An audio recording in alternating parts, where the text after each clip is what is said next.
Good morning, good evening, good afternoon for wherever you're calling in from for this amazing conversation that we're going to have on Authentic Conversations. Today, my guest will be Howard Berg. But before we get into Howard, I want to share a little bit about who I am and what I do, and if you're interested. So, my name is Adele Bernard. I'm from Transition Clarity, and I'm all about walking you home, and more importantly, walking men home to themselves. I run men's circles and individual sessions, and I also have an individual private session for 90 days. What does this mean to be walked home?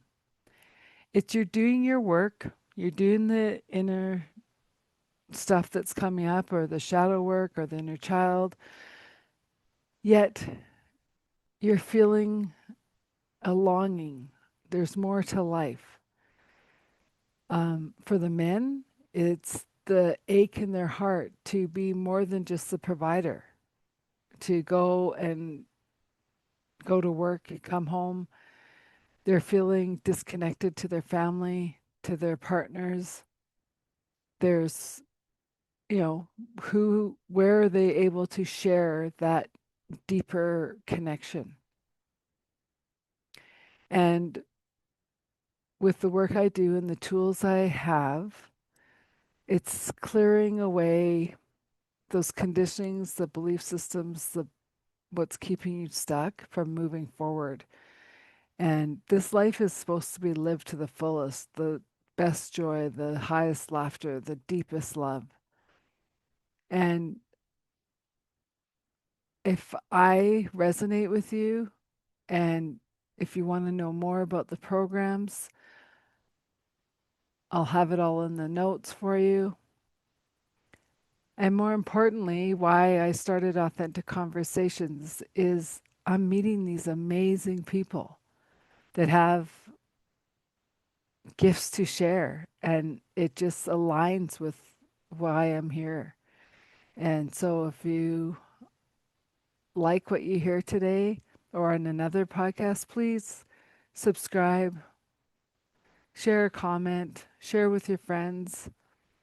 And yeah, so a little bit about our guest today, Howard Berg. He is the world's fastest reader. He has a technique that's different than other speed reading. His philosophy is about teaching you how to learn and comprehend, not just read fast. It's about bringing the words off the page that you can actually embody them in your body and understand what they mean.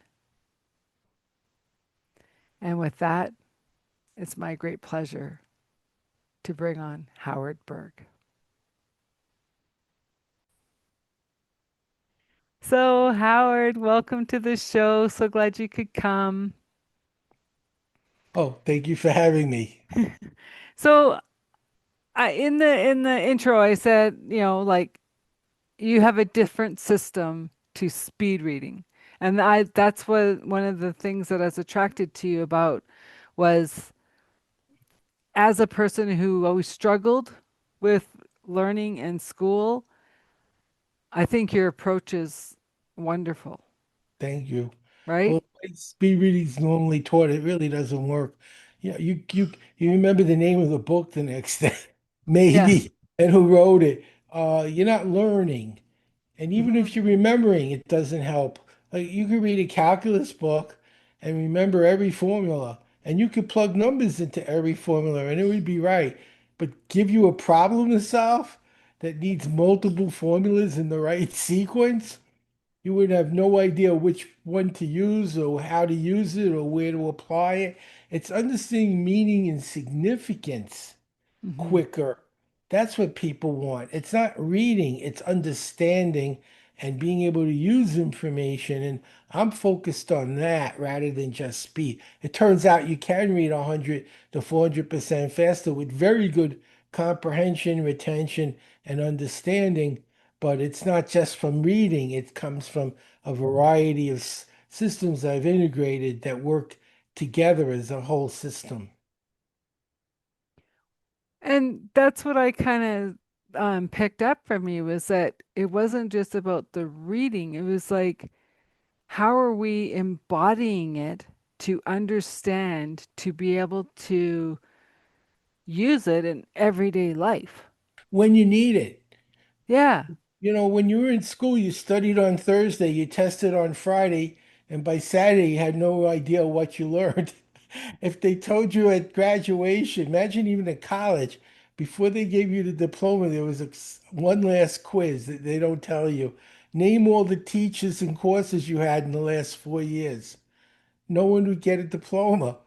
yeah, Who remembers what the teachers' names were and even the names of the class, let alone what they taught?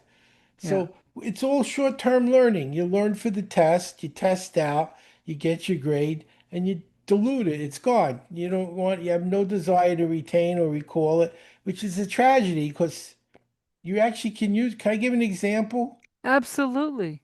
So I majored in biology. In my senior year, I also did a 4-year psych program in 1 year. So I did a lot of science. I took 6 science courses at once. And one of the things you have to take is electives. So as a science major, I took theater. And I'm like, what are we going to do with theater? We're going to have an amoeba production and show people the dancing amoebas. I was like, what a total waste of my time. And a theater course, what's a biologist or a psychologist going to do with a theater course? Well, fast forward, I'm in my 40s and I get called by Nightingale Conan to do a program and they want to run an infomercial. There's no script. There's no rehearsal and there's no editing. There's an interview. They talk to you for 28 minutes and 30 seconds precisely. And whatever comes out, either it works or it doesn't work. Well, it made $65 million. And how did I know what to do? Because I had a theater course. I knew how to present myself on television, how to speak, how to pace myself, where to look, how to make it interesting. That's what I learned in theater.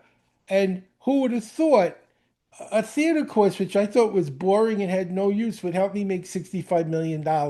I'd say that was a pretty good payoff from a course I didn't want to take. And often in life, that's what happens. Things you never thought would matter, you'd never use it in later life turns out to be a game changer. And Yeah. so it's really sad that people don't remember what they've learned. I'm fortunate I do remember. I remember learning to talk and learning to walk and learning to eat. I remember my crib. I Mm-hmm. remember my bottle. I thought everyone did, but I No. was told that's not common. But I actually do remember my crib and the bumpers and the little bird things swinging around. I thought that was normal, but apparently that's not your typical memory. But yeah, I remember I was about 1.5, 2 years old on. So that brings up a different question that um did you have a different brain from the beginning? I think I Because you did. remember these things that you were able to go from a teaching career where I'm sure the kids loved you, Most of right? them. Well, because you came in and you met them, you saw them, and that's very important. And yet you said there's more. They could be learning, not just memorizing. They could be Right. embodying, not just Yes. regurgitating. I owned a school before we taught subjects, before we taught math, before we taught English. We taught how to learn, how to Hmm. understand. And my students typically finished high school with 20 to 40 college credits. No one who started in junior high finished high school. That sounds really bad because they graduated college before they got out of high school. They didn't need a high school degree. They were college grad. And they were graduating 16, 17, 18, had master's degrees at 18 and 19 years old. I'm talking like a master's in math at 19 with all A's and one B. That kind of learning. And the reason was they learned how to think. That's what school. Can I tell you a funny school story? You Yes. discussed it earlier. So I'm working in a school in Brooklyn, very violent. I mean, my interview literally was teachers get killed here. Do you want the job? That was my interview. And yeah, I'll work. Yeah, I know Brooklyn. I grew up in Brooklyn. It's violent, it's very violent. So I'm in this the first day, and the assistant principal says, remember, if you don't control your students, they could kill you. So, are you sure you want to do this? And I'm like, yeah, I'm ready. So I walk in the room, and I had a couple of classes went pretty normal. Then comes the special kid. You have one in every school. So I'm teaching, I'm in the front of the room. The door is diagonal for me. There's no way out of this room unless you go through the kids. And this kid, the size of Shaq, the basketball player, he's so big that I'm looking at him, my eyes are level with his neck. So I'm looking, this kid corners me diagonal from the door. And he Yeah. looks me in the eye and he says, you're a white MF. I won't use the word Yeah. he used, but you can extrapolate. You're a white MF and I don't like you. And he's enormous. He's just enormous. So I looked him in the eye and I said, who you calling white? And he totally cracked up laughing. And he said, I like this guy. He's cool. And we never had a problem. We were friends. I Hmm. said, I won't be here either. I said, I need a job to make a living.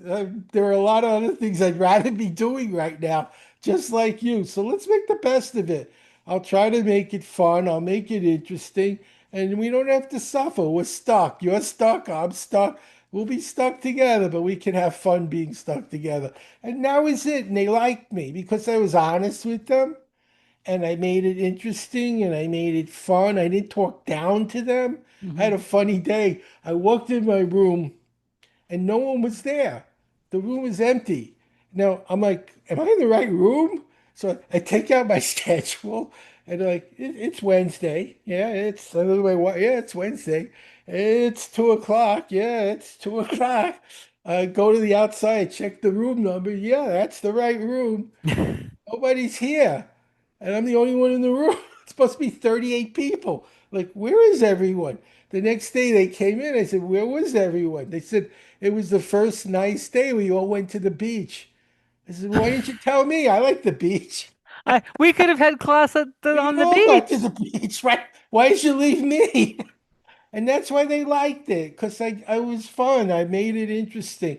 If you treat them with respect, you have a sense of humor, you can teach them because Yeah. they like you and they're interested and they're learning because they find you interested. They know that you're there to help them and not hurt them. And that's how you handle students in that kind of environment. And unfortunately, there were a lot of schools where I grew up that were that violent, very violent. I had knife fights in my class. There Yeah. were gunshots in the hallway. It was like the movies. It was West Side Story without the dancing and music. Okay, so that gives me the different question of that's not just Brooklyn.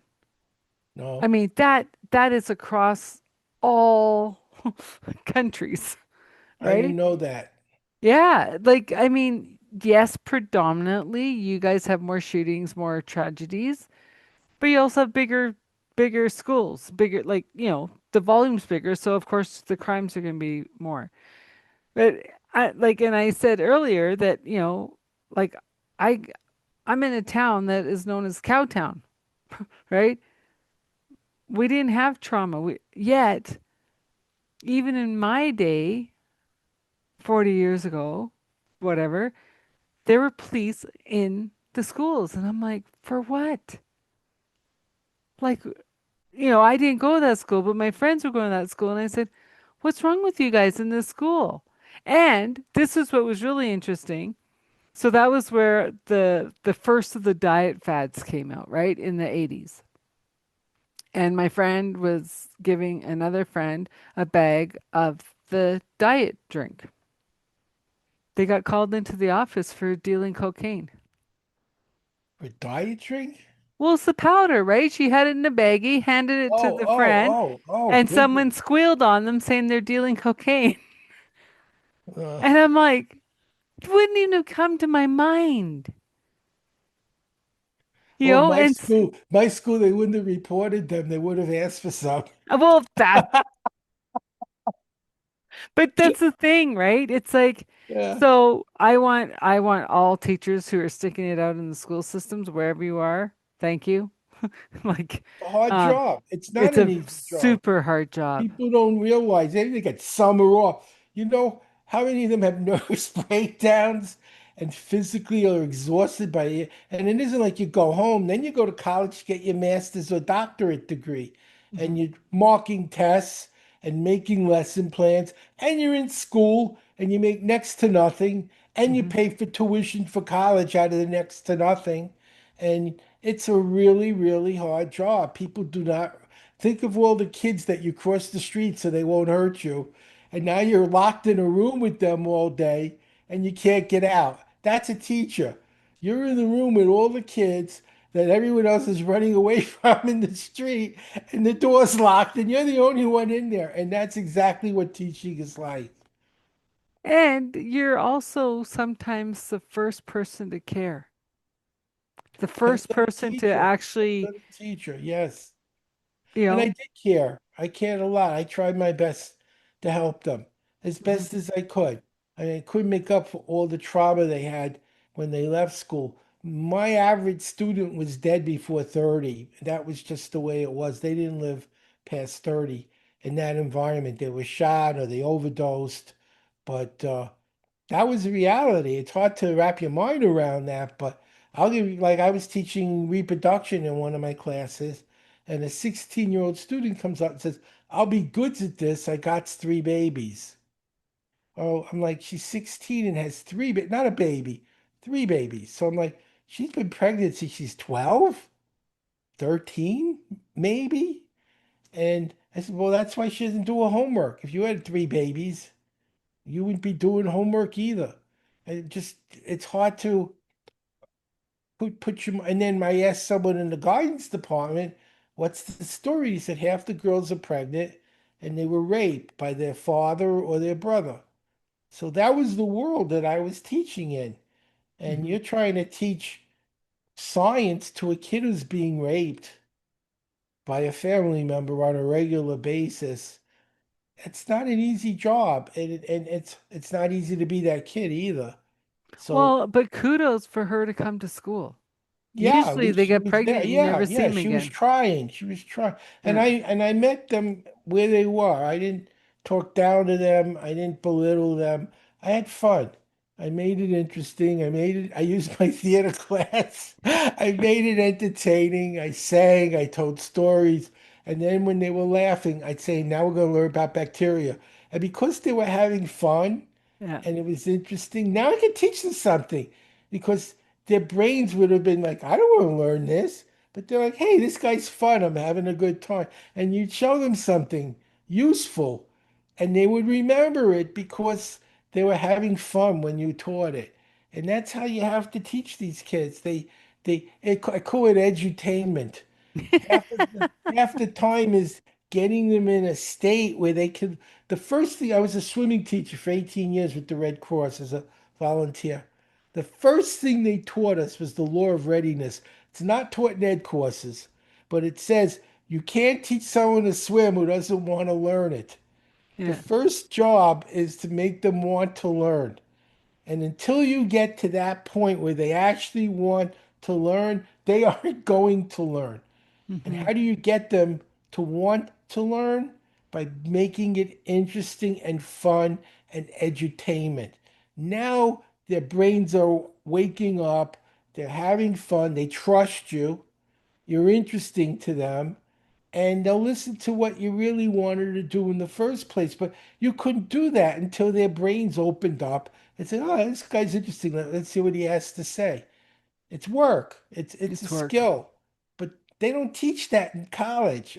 What they taught me is if they're not behaving, tap your eraser on your pencil on the desk. Yeah. And I'm like, what are they teaching the Kennedy kids in Hyannisport?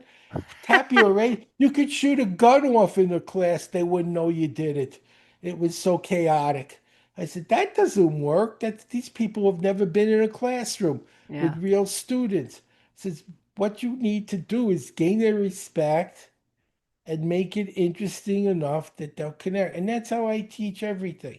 Even in my learning program, I focus on make it fun so people don't get bored by a professor talking and talking and talking. You make it interesting, you make it fun, and then their brains open up and say, okay, what do you got? And they're ready to learn. And the average student go 100 to 400% faster, Mhm. remember it, understand it, and be able to use it when they need to. And we could talk about how that works if you'd like. Yeah, we will get there. And I just want to say, like, I had a teacher who in grade 10 was saying, "Oh, you guys are all worried about your college and what college you're going to go to and what are you going to be when you grow up, right?" He goes, "I want to give you a life lesson that you I want you to hear." And he was always a teacher that provoked us to think differently. And he says, "I watched my father go to work every day for 40 years. He got the golden handshake, right?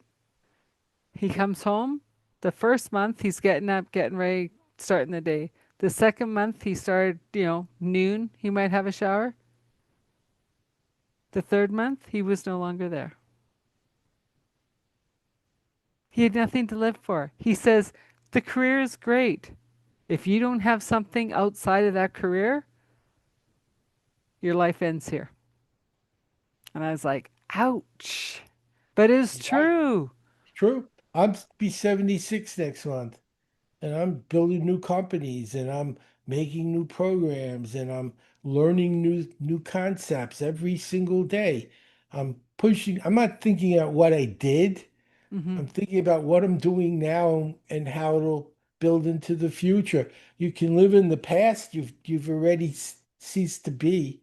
You're just a memory, or you can focus on your future and evolve to the next level that you Hmm. are destined to have. But it's all a matter of choosing where your mind goes.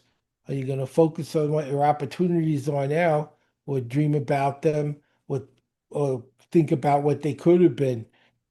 Doesn't the only thing that makes change is action.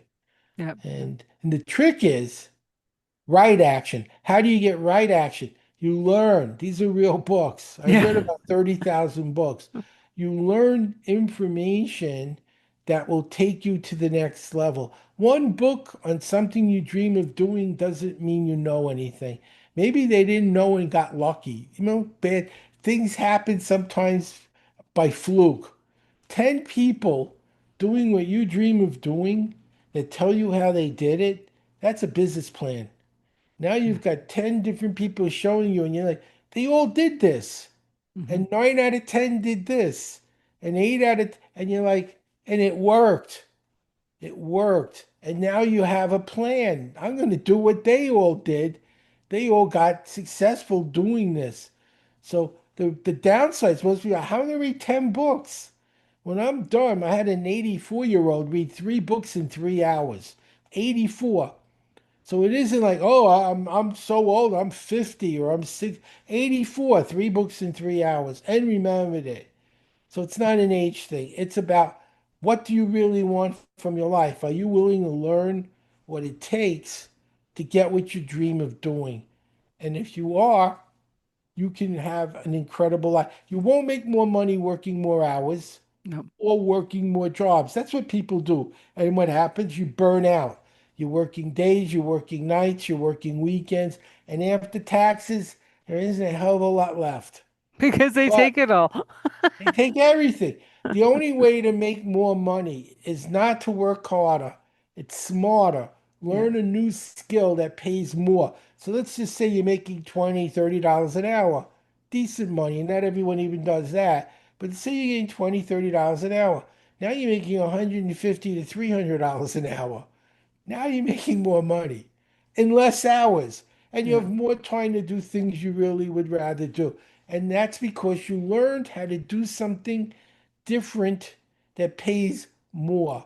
and gave you freedom to do other things. And it's not a magic trick. So how am I going to do that? Well, think of how many hours people watch ball games. Hmm. How many hours they watch football, baseball, soccer. What if you took that time to learn a new skill, to learn how to create success? How different would your life be? So you have a choice. You could sit and watch somebody throw a ball and kick a ball and hit a ball because Hmm. time is time. That's your time. Do what you want. Or you could use that time to learn how to be more successful and have a better life. But don't complain about where your life is. If you're sitting there watching someone throw a ball and someone else went out and learned a new skill, and don't be jealous of their accomplishment. That could have been you, but you made the choice to sit back and watch other people succeed instead of yourself. Those are choices we all have. There's only 24 hours in a day. Bill Hmm. Gates reads a book a day. Warren Buffett reads a book a day. Elon Musk, he's the richest man in the world. Whether you like him or not, he's the richest man in the world. He reads 2 books a day. Look at Hmm. their bank account. Now look at yours. What are they doing you're not doing? Hmm. And that's the answer. They're learning and they're constantly staying in front of the other people competing with them. Is that what you're doing? Or are you watching people throw a ball, catch a ball, or and that's fine. I'm not saying it's a bad thing to Yeah. do. It's a thing, but it isn't going to make you money unless you're the guy hitting the ball or Yeah. throwing the. Yeah, those guys are making a fortune doing it, and I respect them for that. I have nothing against it. But if you're the person watching and you're saying, "Why don't I have anything?" Well, that's the reason. You're not using your time to change your life. You're using Well, your time to watch someone else. I know, but even in the last, I'd say, okay, 30 years, they've even said if you want to play football or soccer or whatever sport you're playing, your grades have to be at least a average. And you can't farm it out to the smart kid to do it for you. Well, they And do some of.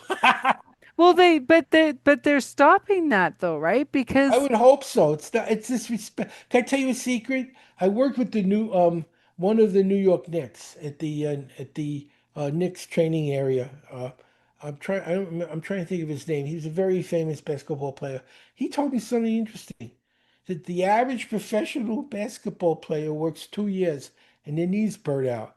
All the jumping and running, and he says you see a handful that stick it out, that are there for a decade or more. But he says the majority of the people you never hear of, they work for 2 years and their knees go, or their feet go. They have Achilles heel, something goes, yeah, and now they don't have a skill. A lot of them, they I didn't spent their realize money it on was a that short. they spent their money on an expensive car or play because they were making really good money. And now they don't have any income and the money's gone and they really don't have any skills because they didn't spend time in school learning something they could use. He says, I got a master's degree at George Washington's University. And I looked at his Yeah. wife, she had a diamond ring the size of a golf ball on her hand. And he was one of the successful ones. He said, but one of the biggest challenges the league has, the basketball league, they have one guy and his job is trying to help these poor young people who burnt out.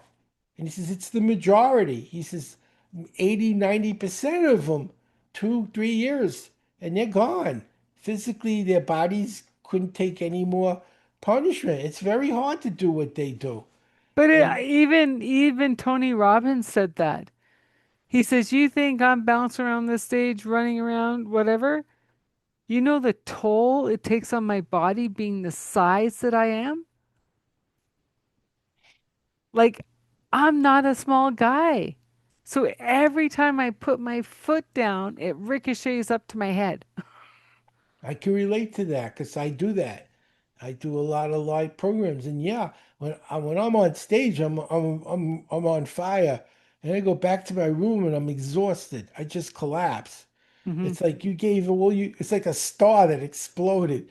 You gave out every ounce of energy you had to the audience, Hmm. and now you go back and you are done. You go to sleep. Yeah. You can't do anything. You have drained all the life out of your body, but you gave it to your audience, and that's But what's it's good. also, but it's also like as a speaker, and I've seen this because I've worked with a lot of speakers, is that they feel they need to hold the energy of the crowd. And most do. But I'm saying in the Tony Robbins group, he'll have 50 people around the edges holding the energy so he doesn't have to. He just can deliver. And it makes a different dynamic to the room. Interesting. That's an Yeah. interesting. So that's my side of the work. They hold the energy so the speaker can just deliver. Um, so it brings me back to, did your parents see that you were different growing up? Um, I think they saw. I wasn't like the other kids. They all had the heroes of the average kid where I grew up was baseball players and football players. My hero was Leonardo da Vinci and Newton and Albert Einstein and Benjamin Franklin, who was in that league. He was in. You know, no, he invented central heating, bifocals, the flipper. Of course, he was a diplomat and he Hmm. was a statesman and a writer and an author and so many, and a philanderer also, apparently.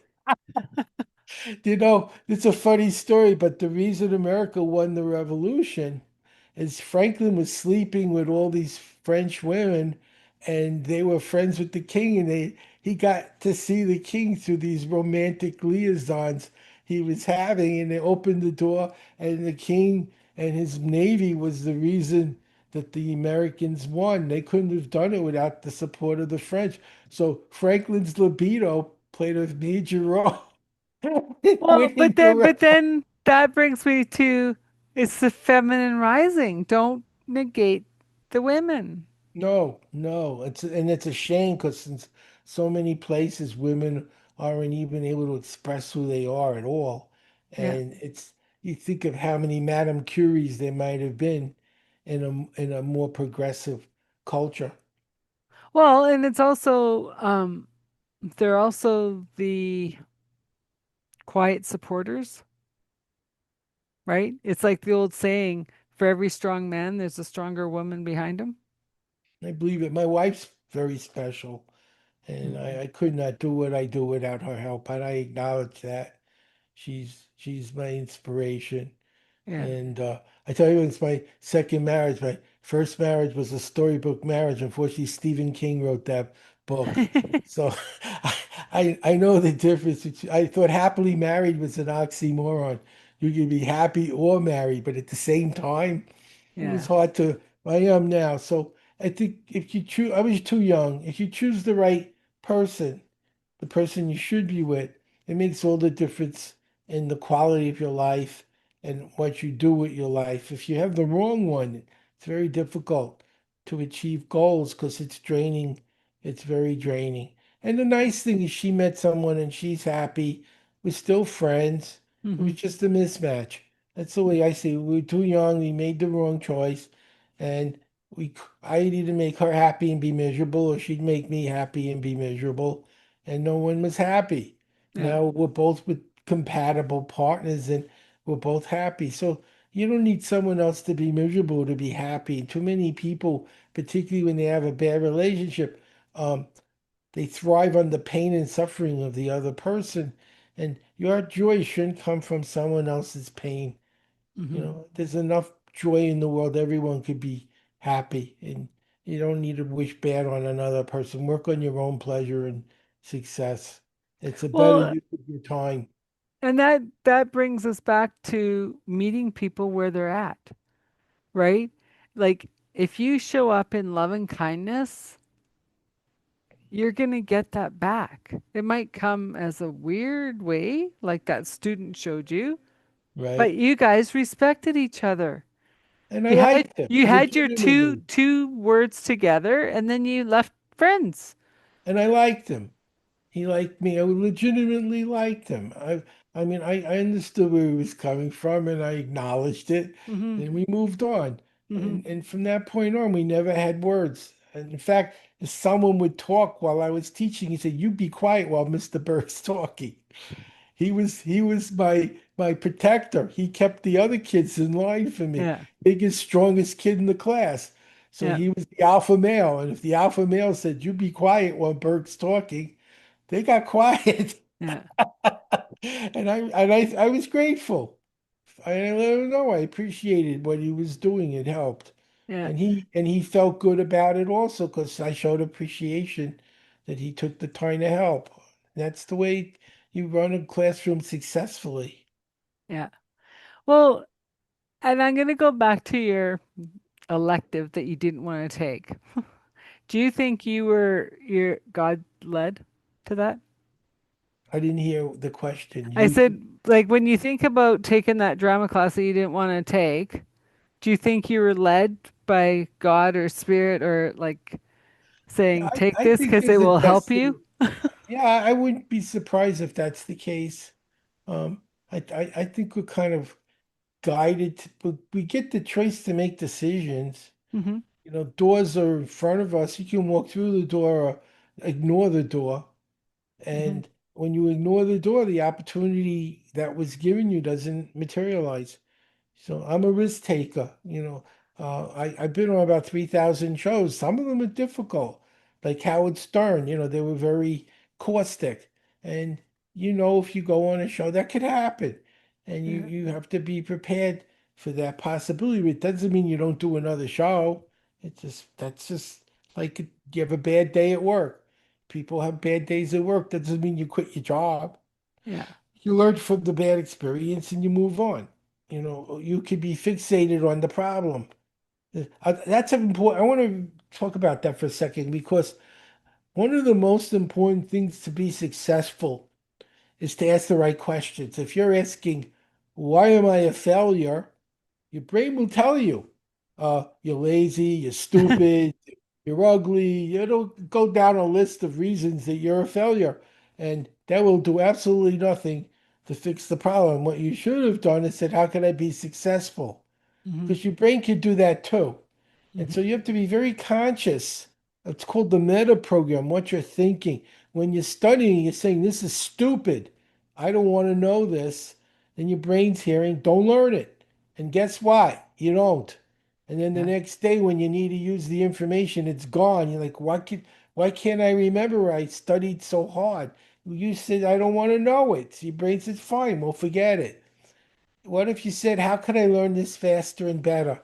And I'll teach you a secret question. I Okay. was training the Royal Thai Army in Bangkok and the U.S. Special Forces at Fort Bragg. And I said, I'm going to teach you the single most important question you could ask. You're under fire. You've been well trained, but if you don't remember what they taught you because you're scared by what's going on, you could get killed. So, what's the most important question you could ask, especially when things are going downhill? And I said, here's the question. What's the next best thing I can do now? Now, why is this happening to me? This isn't fair. I deserve better. You might be right. But guess what? It is happening and it is unfair. That isn't the problem. The problem is, what are you going to do about it? You have to have a goal. Where do you want to be instead of where you are? What do you need to do to get there? Your brain is a computer. Yep. Only answers the questions you ask. If you want to get out of and extricate yourself from a bad day or a bad situation, instead of commiserating and saying, why is this happening? It's not fair. And even if you're right, so what? Mm-hmm. What are you going to do about it? What's the next best thing? Not what do I rather be doing? What's the next best thing I can do now? And then your brain comes up with a list of possibilities. It looks at where you are, it looks at where you would rather be, and says, here's about 10 ways you can go from here to there. And you test them. You Yeah. don't know which one will work. Maybe none of them will work. Maybe you need more ideas. But if you don't do anything, it's not going to change the situation. If you commiserate, you'll just be depressed and won't be able to do anything. But if you're thinking about what options there are and how to get to the option you need, that can be done too. It's all about where you put your brain and what you're focusing on. You get to choose. Choose Yes. wisely because the people who are successful had bad days also.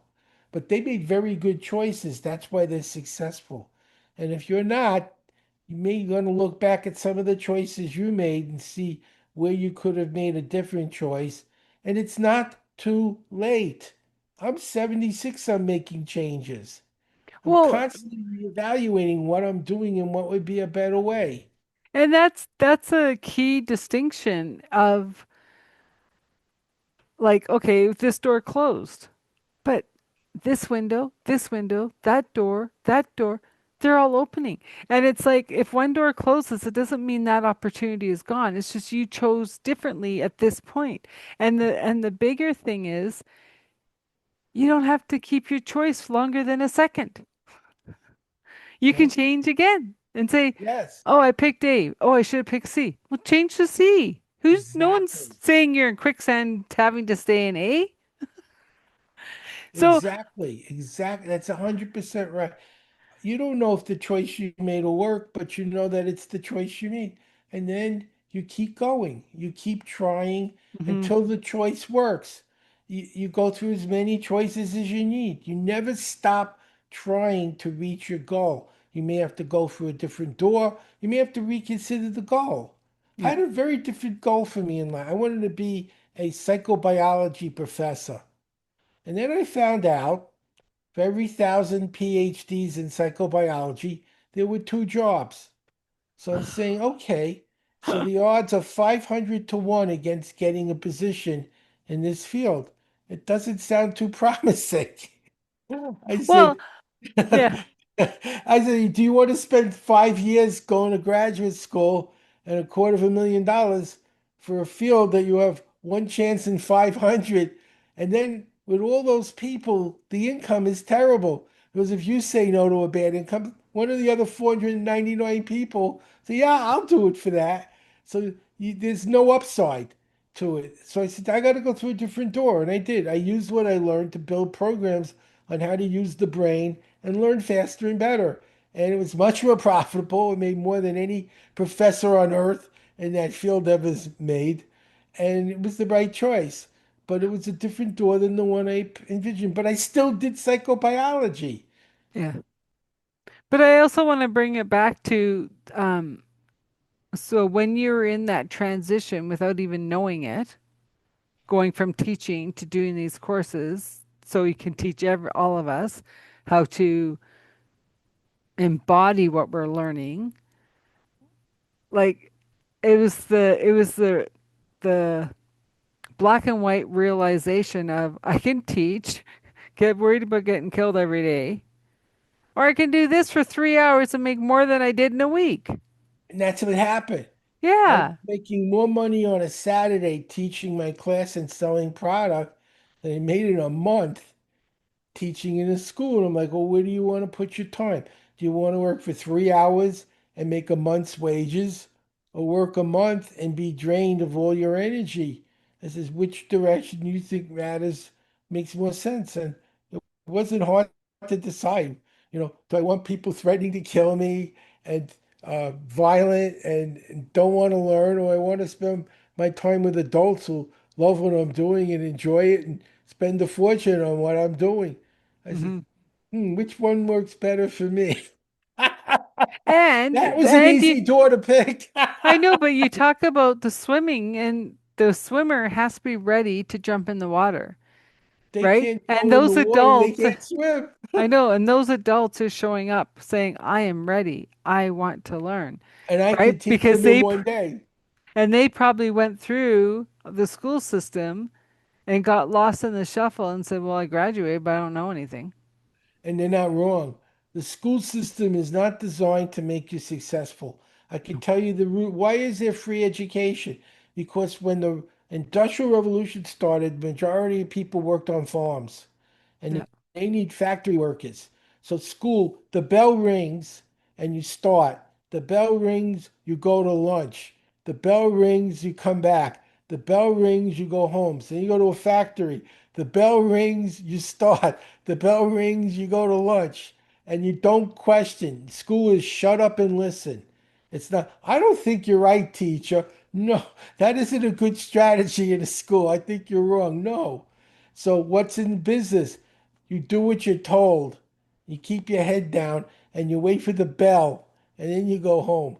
And that's why they had school. It taught you enough to be able to read and write well enough to learn how to make the machine work and not enough to build your own factory. And Hmm. that was exactly what they wanted. People who could do the jobs that needed to be done, but not question authority and make change and take control over their own lives. And if you look at the early industrial revolution, people were not treated well. Hmm. They worked like animals until the unions came along. 7 days a week, dusk till dawn, got paid just enough to pay rent, buy food. God forbid you got sick, they fired you. There Hmm. was nothing. It was all about the company, nothing for you.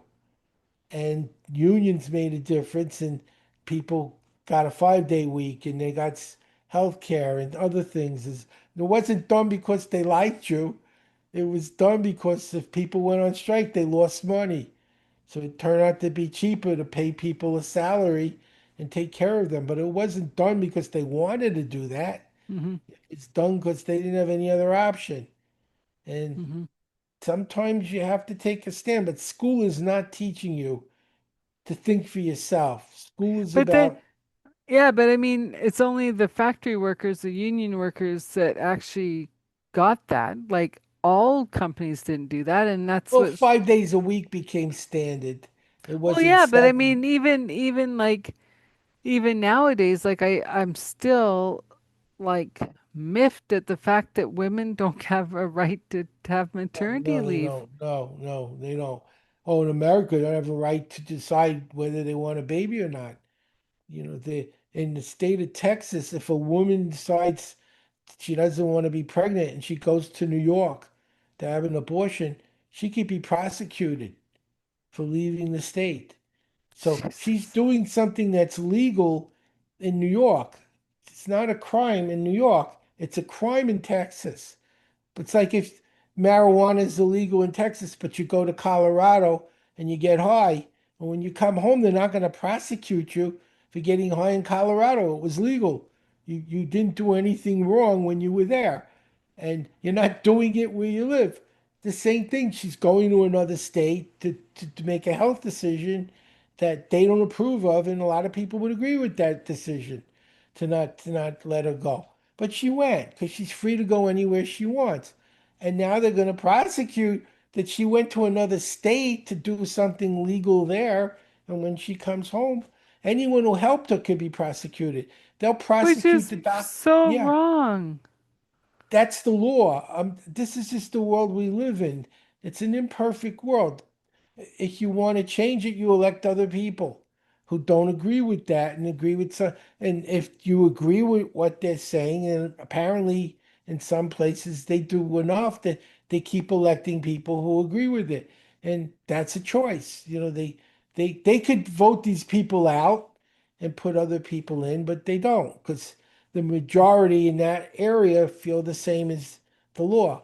It I doesn't know, mean but you think about that student at 15 who has three kids, not by love, not by marriage, by predators, and she couldn't do anything about it. She had to nothing. keep on letting it happen. Yes, might have had more. Who said it Like it's stopped at just, three? There's no guarantee three was the top. It could have been four or five I before. know. It's not the world a lot of people think it is.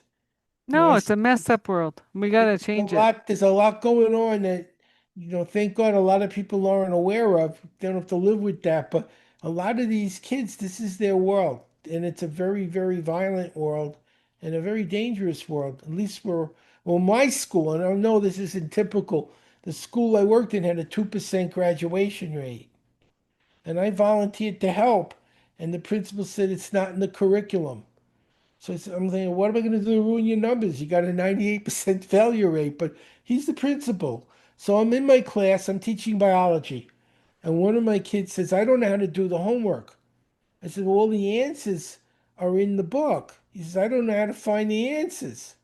So it's the book I gave him in biology, and I'm showing him how to find the answers to the homework questions. And the principal walks in. He says, what are you doing? And I told him, he asked me to show him how to find the answers to the homework questions in the biology book. He says, I told you not to teach learning and you didn't listen. And he wrote down I wasn't working. I wasn't doing my job. I was teaching learning. I was teaching how to do homework in biology in a biology class in the biology book that the class was using, and I was written up for not working, for not doing my job, as if I was sleeping or doing nothing. That was a write up. Wow. I was written up for that. I quit that term. That was it for me. I said, I can't work in this place. This is unconscionable. And they closed it. Not because I left, but because nobody graduated. They eventually shut the school down. They said, there's nobody graduating. Why do we even have a building with teachers? 98% dropout rate. You guys, we need a different system for these kids. It isn't working. So where did So all those students end up? I was gone at that point. No, I but I like left. they closed the school, so do they get put into Can't other answer school? that. I wasn't involved. I moved out of New Wow. York City after that. I quit my job and moved out of the city. I was done. It was it was depressing. I really did care. I tried to help. I wanted to help. And and the kids were hard enough, but when the faculty and the head of the school won't let you do your job properly. If a student asks for help doing homework in the course you're teaching, in the book you assign them, and you're written up that that's not your job, how are you supposed to do anything in that kind of environment? It's impossible. No wonder nobody learned, and I just couldn't be Ah. part of. I couldn't be part of that. It made me feel I can't live with myself, knowing I'm destroying these people instead of building a future for them that I could do. Hmm. And I So did, and I did in my school. I did do that. I'm glad we're getting back to your school because I want to get back on the positive of yeah, we can change people. Like Yeah, yeah, absolutely. people have to show up at your door when they're ready and then you're there to teach or share or whatever. Yes. I'll give you a good story on that. We had a girl starting high school, and they put her in special ed. She had third grade reading in ninth grade, and they basically said, you'll learn how to tie your shoes all by yourself, and you will be able to button your shirt. And if you're really, really good, you'll get to say, welcome to Walmart. That was her career options. And her mother and her came to my school crying, my daughter, help her. This isn't the future we want. And we said, well, we'll give you what needs to be done, but you need to work really hard to get, and your mother's gonna have to help you for this to work. So when we Hmm. got done with her, this is what happened. So she finishes high school and 2 years of college with a 4.0 when the kids in the high school that she was starting to go with first got out of high school. She jumped ahead all the high school and 2 years of college, got a full scholarship to Baylor, had an A average, and got a master's degree at 22. And this is the special ed student. What changed? We taught her how to learn. And if you'd like, let's spend some time on that. How do you learn? How Hmm. do you understand? And I think we talked a lot about problems. Let's talk a little about the solutions. Yeah. I like solutions. So how And does your school like if someone is listening to this and they're interested, other than getting a hold of you, like how tell us more about your school. Who's the it? school's gone. I moved out Oh, of Texas. I moved to oh. Florida. I'm in Florida now. But they can read my email is Mr. Reader, MrReader at MSN.com. It's easy. Mr. Reader, MrReader at MSN, which is Microsoft I also have a free book if they like it. It's howiebook.fun and it's free.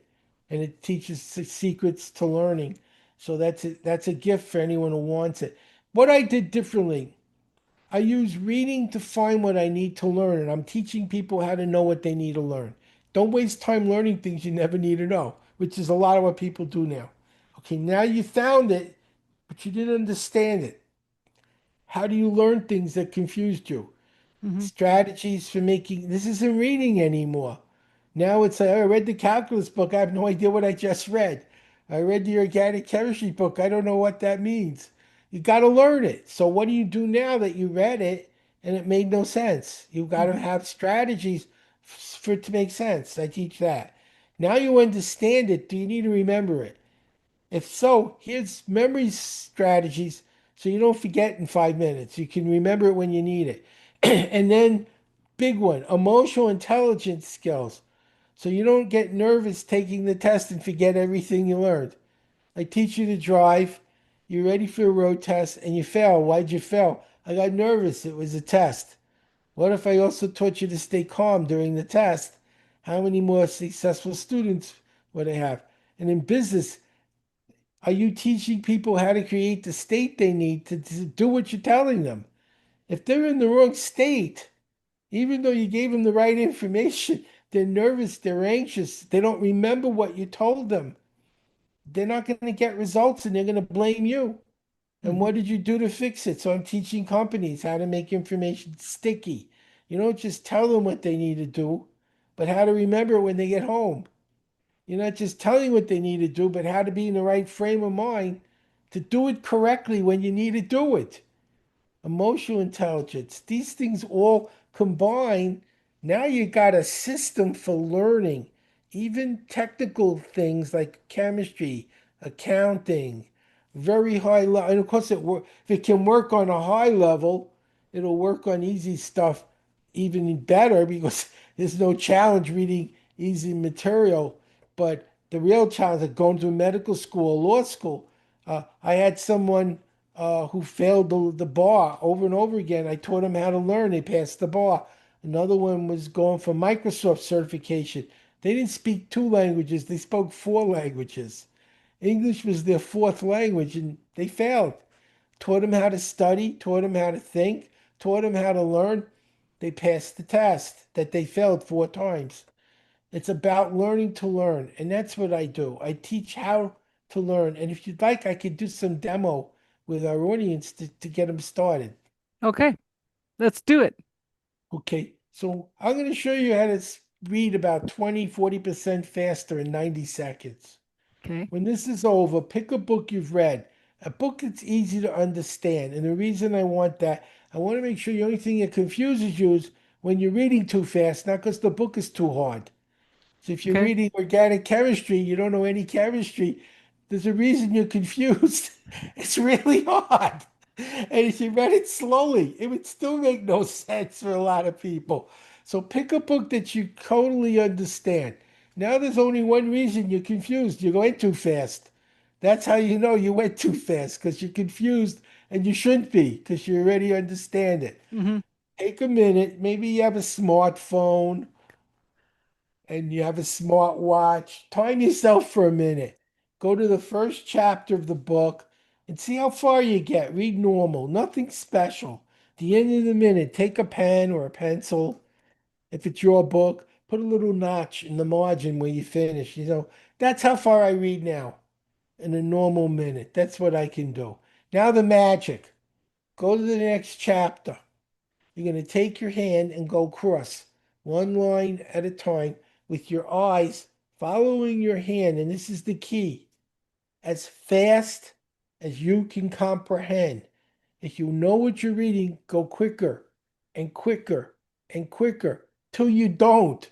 And when you don't, that's when it was too fast. That's why you want a book that you understand. Say, I don't know what I'm reading anymore, and I should.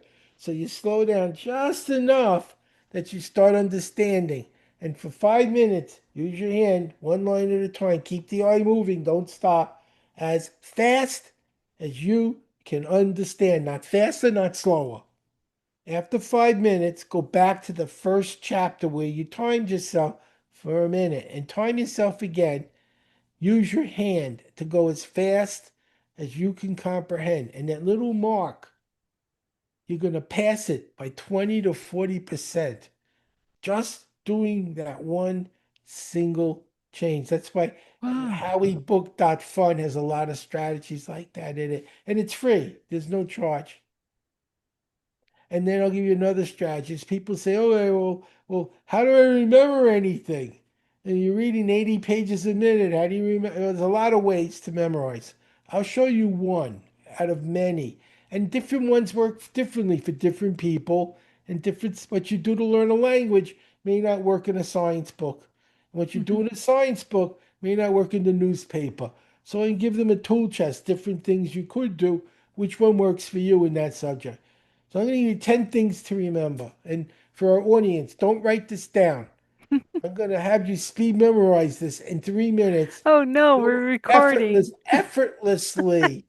3 year olds do this. 3 year olds. It's that simple. Won't seem that way, but it is. You want to remember pole shoes, tricycle, car, glove, gun, dice, skate, cat, and bowling pins. How many of you can repeat the list backwards and forwards effortlessly? I'm going to say no one. In 3 minutes, you'll know this list backwards and forwards effortlessly. Here's the trick. The ancient Greeks discovered you can learn a list by linking it to one you know already. Hmm. I'm going to bet if you're watching us, you can count to 10. Hmm. That means the numbers are already in your memory. And what do you do with things that are hanging? You hang things on them. We're Yeah. going to hang those 10 things you want to remember on 10 numbers you know already. One more important point.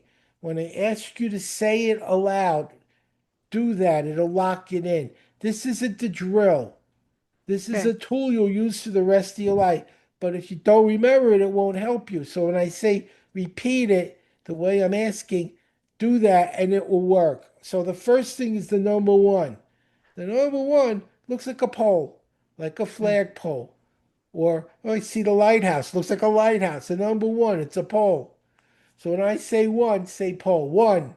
Pull. Great. Two is shoes. That's how many shoes you wear. What's two? Shoes. What was one? Pull. Great.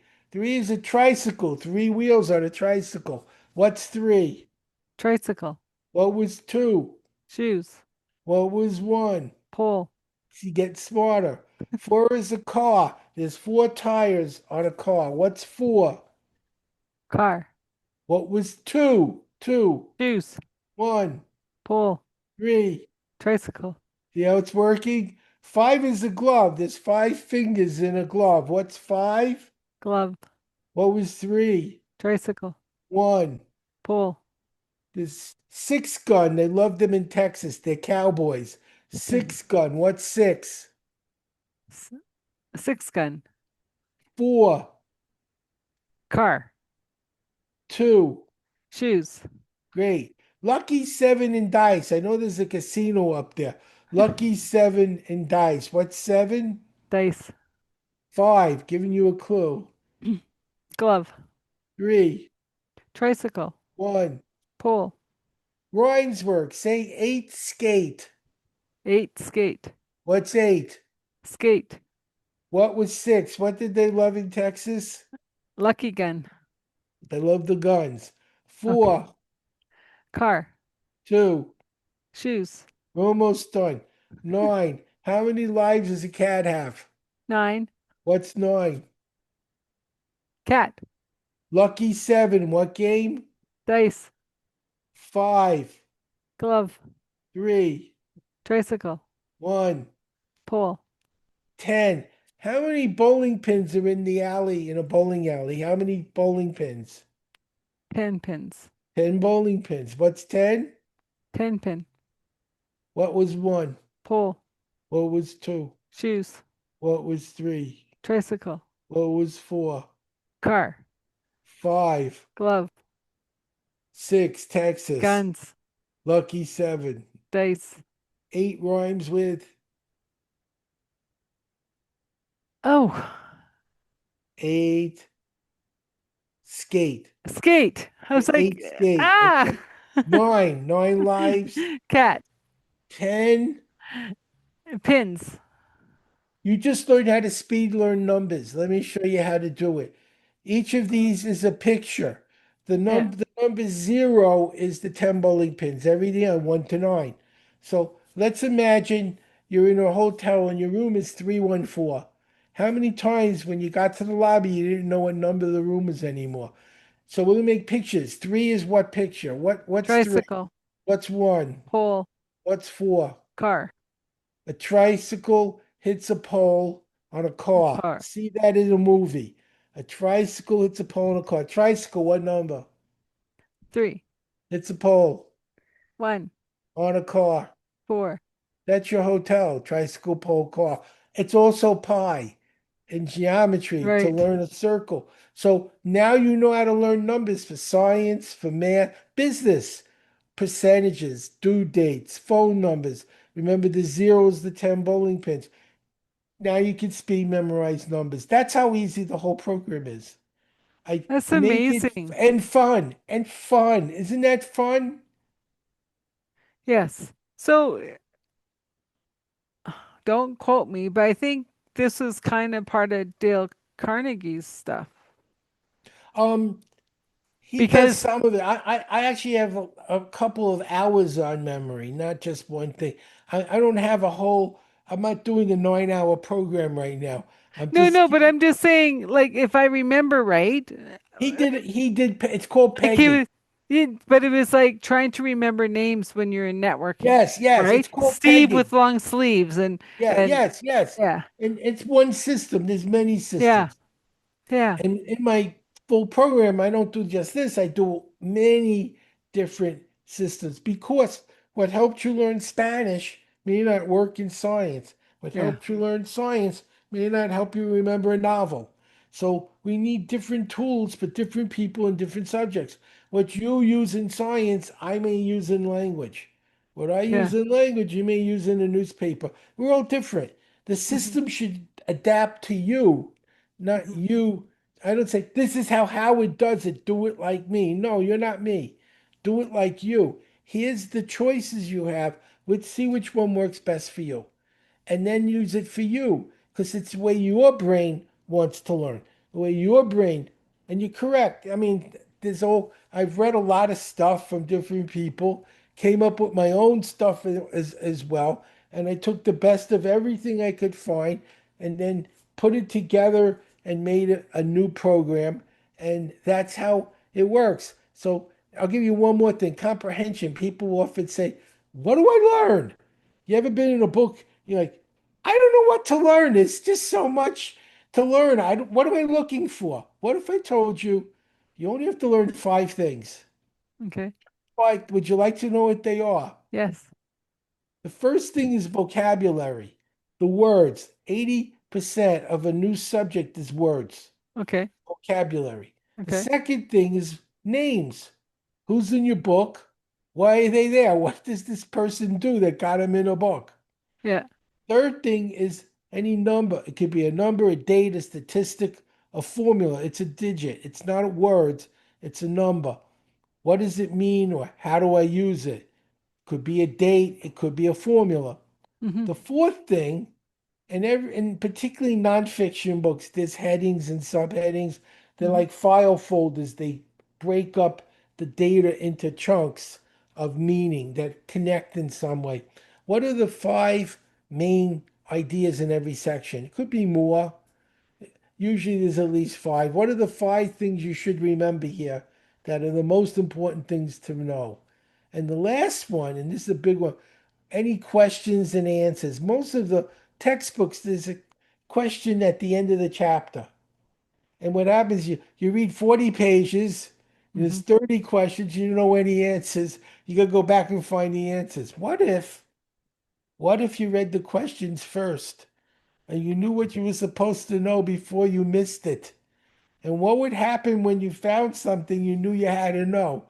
Your brain would prioritize it. So the questions and answers. So if you know every word and what it means, every person and what they did, every important number or statistic, five big ideas in every section, and all the questions and answers, what would happen? And I'll tell you what happened.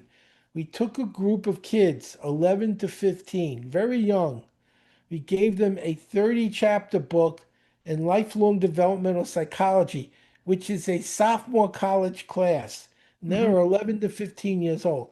So it's a sophomore college class. Hmm. 30 chapters. In 1 week, they finished the book Hmm. and they took the CLEP, which is an AP test. Out of 18 students, 15 got full college credit in a week on a sophomore college class. That's how my Wow. students finish high school with 20 to 40 college credits. I'll give you an example. So take American history. Like, who was the first president of the United States? And everyone said George Washington. And that's what you learn in American history. Now you're in college and you're in American history. Who's the first president of the United States? George Washington. What's different? It's the same answer. No, it's $5,000 in college. It was free in high school. So what if you did the high school program, learned the system, and then bought a college book, and you have to learn this much more? You learn this in high school. You learn who's the first vice president or the secretary of state, a couple more wars, a few more inventions, and now you know the college level. You take the AP test in college American history in high school, you pass it, you're done with American history before you even get to college. So a lot of my students started college as sophomores and on full scholarships because they were doing this in all their courses. One student, 10 years old, did high school biology in 1 week. I said, what did he learn? Our tests were essays. No fill in the blank, no multiple choice. You have to explain your answer. So you can't make up an answer. You got to know the answer. Here's two questions out of the 300 essays. Explain the genetic code and how it works. What's a mitochondria? If you're 10 years old and you could do 300 of those essays in a week and get three wrong, you're done with high school biology. Yeah. And my school had nothing to do with time. Regular school is a year of first grade. You can get a D and you go to second grade. And you get a D, you go to, and what happens, they get to high school, they can't read, write, or count. They never learned it. In my school, there's only one grade, an A. You don't go to the next lesson, let alone the next course, till you got an A on that one. And we make you do it over, and it's all essays, over and over and over. And we give you clues, but we never, ever give you the answer. You'll never learn to think if someone gives you the answer. We give them information to put the pieces together, make more and more puzzle pieces till the puzzle makes sense to their brain. They're learning to think. Hmm. They're learning. So at the beginning, it takes time. They don't know how, and they struggle. And then they're learning how to think and learning how to think. And then when we're done, they're doing college courses in a week. It's not hard. They've learned how to think. They know what to look for. They know where to find it. They know how to remember it. I do this with companies. Companies have a big problem. There's too much information that they have to use and they can't learn it fast enough. If I teach them how to learn it quicker and better, they make more money, they make fewer mistakes, better information, better decisions. It's not speed reading, it's knowledge management. Companies don't want speed reading, but they Hmm. know knowledge management's where all the money is. And this is about connecting the dots, innovating, making new techniques, new technologies. You have to learn to do that, and it's changing continuously. How do you stay on top of that and do new things at the same time? You have to learn faster and smarter and Hmm. better. And seniors, you stay mentally fit. HowieBook.fun. That's free. I'm not charging for it. HowieBook.fun. Well, so I want to go back to you don't have the school anymore, but is it still around? You No, just don't own it? no. It's a long story. I'll Okay. just say that the person I worked with had Asperger's. And if you're Oh, familiar with Asperger's, it's not someone who should be working with kids. right. Brilliant man. Two PhDs at the same time, but didn't know how to talk to children. He didn't understand emotions. And he was a major in the military. And for him, the kids were, they're in boot camp.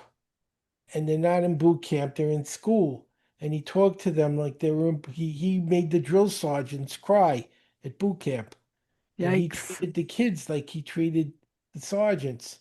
And I said, you can't talk to children like that. They're children. He Hmm. didn't under, he doesn't understand emotion. That's the disease. It's a disease. It's a form of autism. They don't understand other people's feelings, and you can't explain it. Yeah. And so I was like, this isn't going to work because you're going to have a problem with a family one day. And it's not going to go well. You're going to make a parent really angry and you don't have any control. I can't stop you. No one can talk to you. And so we walked away. It was, I got out. I had to. Of course, Which is too bad because, something did happen, but that was sorry? after I left, stuff happened, but that is why I left. It was impossible. I felt bad because it was going so well with the kids, but I said, why don't you just do curriculum and mark grades and teach? Just don't talk to kids and their parents. You don't have the personality for it. You're treating them like they're in the military and you're the general and they're the private. I said, that's not how business works. I said, and you need empathy. You need to listen to people's. You're not doing that. You're giving orders, like, and they must obey them. And I said, it doesn't work like that in the real world. He imagine telling a parent, no wonder your kid's stupid. He's just like you. He's lazy like you are. This is the He said person. that? Imagine people signing your checks for your kid to go to school, and the guy running the school says your kid's as bad as you are. They're also lazy and stupid. You can't say that to a parent. You should Especially if say they're paying your paycheck. you should say we're having some challenges. Let me tell you what's happening. Maybe you could help us get through to your kid better. That's the right way. Your kid's an idiot like you. It's And I just was like, no, Texas how don't. they like their guns. But he didn't understand. He had a disease. It's a disease. He didn't Yeah. know any better. You can't. It wasn't his fault. It's just that he was doing the wrong job for someone with that mental situation. Perfect for the other thing, but not for that. And because he needed to have power, he couldn't give it up. But that's also part of the disease. So Yeah. So in the show notes, I'll have the howabook.com and the Mr. Reader. that fun. Oh, dot com. Yeah, Sorry. because it's I'm fun. I'm It's a I'm book sure on you how to put learn faster. I'm sure you put it in the show notes fine for me. I just copied it down wrong. Um, and this has been such an insightful conversation. Thank you. And I'm sad that school's still not going, but this is this I'm is still doing it though. I'm still you're working. still doing it in different Yeah, ways. yeah. I just now I have online courses. I tutor. I work with Okay.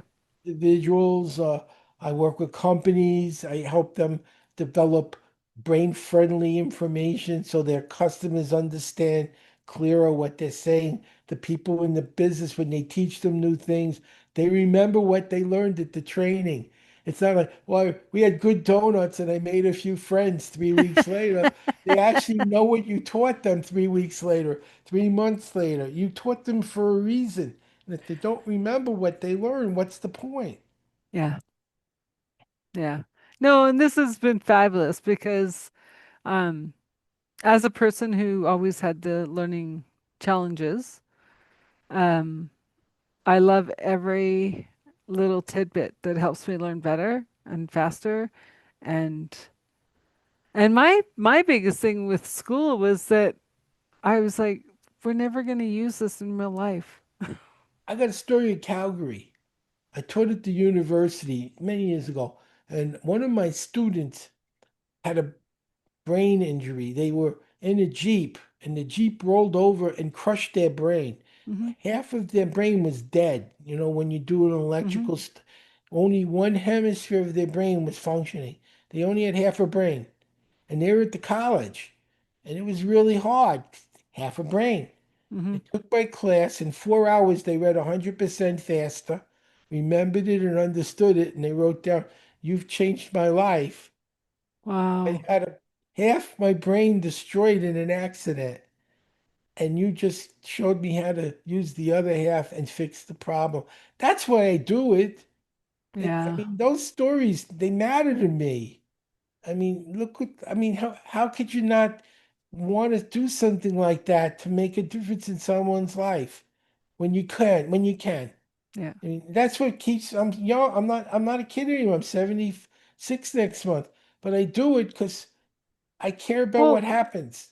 and that's the thing too, right? Because everyone gets what they need, and I love the fact that you were guided to go to a drama class It learns because it helped you expand into who you are. exactly. And so many of the things I took water safety, one Hmm. credit gym course.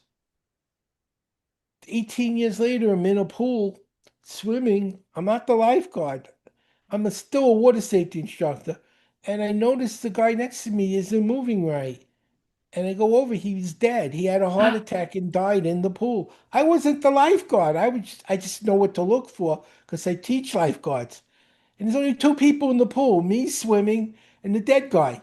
And the Oh lifeguard's my. sitting there. I'm like, how could you not see this? The guy's dead. He's not moving. He That's probably what we didn't want train you to to. do. His face is down in the water. Don't you think that after a few minutes that something's maybe wrong? So I screamed at the kid, get in the pool. The guy's dead. We've got to get him out. It's very heavy. They're very heavy when they drown. I said, we're going to pull him out, and I'm going to do the compressions. You're going to do the breathing because they Yeah. throw up. And I'm not getting paid. You are. I said, so I'm doing the compressions. He's doing his heart started. He didn't have no any pulse. And he threw up and he started to breathe. And we saved his life. And that's Wow. from a one credit gym course, a one credit gym course that no one wanted to take because in college you had to take gym and it saved someone's life 15, 16 years later. It's amazing the things that we can use in life that we thought were worthless when we learned them. If you remember and can use them, I was fortunate. I remembered what I needed to do and did it right. There was no book. How do you do heart compressions? You either do it right or the guy stays dead. Hmm. I did it right. And that's what people need to learn how to do in their lives. They need to learn what they need and remember it when they need to use it. And that's what I teach. Well, HowieBook.fun. and that's why you gave the question, what is the next best thing I can do right now? That's the single most Right? important question you could ask in your life. Because I bet if you ask that, you'd start seeing things you didn't think of before. But And then now I your would life also question the pool that you were swimming at about their lifeguards. wasn't me. I did my job. I No, I wasn't know, but even where was he working. looking? Didn't matter. I did my job. Yeah. That's life also. If other people around you are screwing up, you can blame them or you can do what you need to do right anyway, See, and despite it's what's that. going on, because there's chaos in the world. Let's be honest. If you're going to focus on the chaos, you're part of the problem. Focus on being part of the solution, and things can get. My goal is to make a better world for making people smarter. I can't fix all the problems, but Mhm. the people who do what I teach them get smart enough that they can fix the problems in what they do. And that can Well, make a big impact on a lot of other people. and that's really important, especially as this solstice day that this is being recorded. Yes. Um, it's no more their problem. Everything is our problem, and we have to come home to us to fix You're the our. problem solver. Yeah, Stop whining and complaining about what's wrong in the world. Make a difference. yeah. Because yeah, the outside movie makes no difference. You got to come home to you and figure out what your next step is for Only you everything. can make the choices in your life. Hmm. You can complain about what's stopping you, or you can work past it. Hmm. And I grew up in the worst part. I mean, we lived in a project. When we moved because they raped an 88-year-old man. That's how bad the environment was where I grew up. Wow. Okay, that's how bad it was. It was that violent.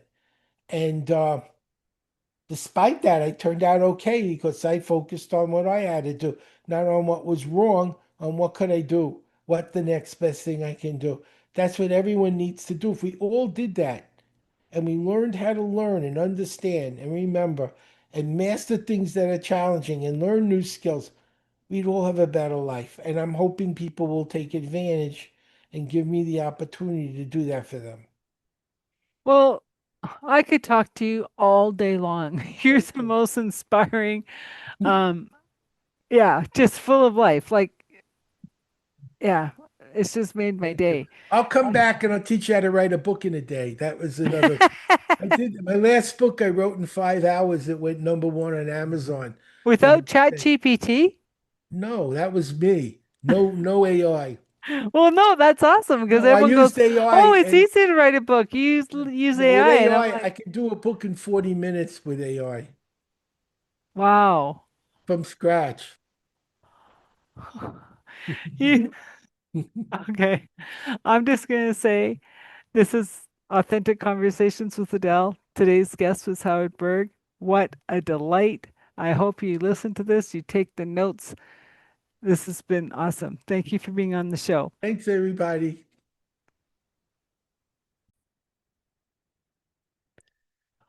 Wow. Howard Berg. What an absolute delight. His knowledge, his freedom to teach easily, just the little few exercises that we did in this episode. I hope you guys will take them, learn them, understand them.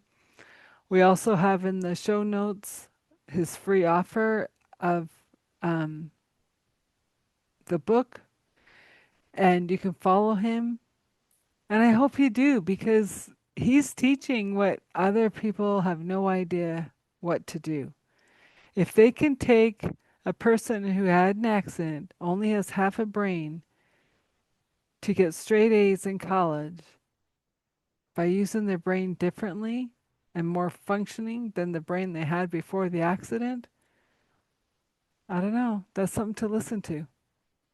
And if you want to know more about me, Adele Bernard at Transition Clarity, about the men's program of the circle that where you can come in and